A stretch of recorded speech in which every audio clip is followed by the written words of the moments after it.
بلوچستان کے قومی شاہراہوں پر 31 اگست 2025 کو 44 ٹریفک حادثات رونما ہوئے، جن کے نتیجے میں مجموعی طور پر 77 افراد زخمی ہو گئے۔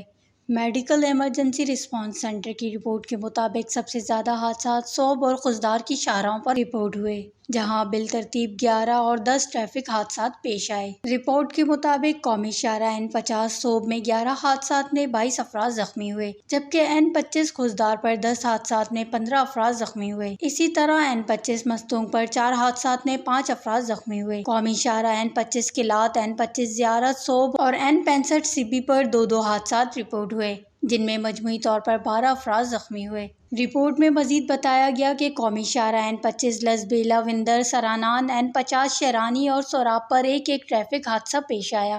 اسی طرح N8 کیچ، N85 پنجگور واشق بارخان اور N40 نوشکی پر بھی ایک حادثہ رپورٹ ہوا، جن میں مجموعی طور پر 20 افراد زخمی ہوئے۔ متعلقہ حکام کا کہنا ہے کہ تیز رفتار سڑکوں کی خستہ حالی اور ٹریفک قوانین کی خلاف ورزی ان حادثات کی بڑی وجوہات ہیں۔ شہریوں نے مطالبہ کیا ہے کہ قومی شاہراہوں کی حالت بہتر کی جائے اور ٹریفک قوانین پر سختی سے عمل درآمد کرایا جائے تاکہ قیمتی انسانی جانوں کا ضیاع روکا جا سکے۔ وش نیوز، بلوچستان۔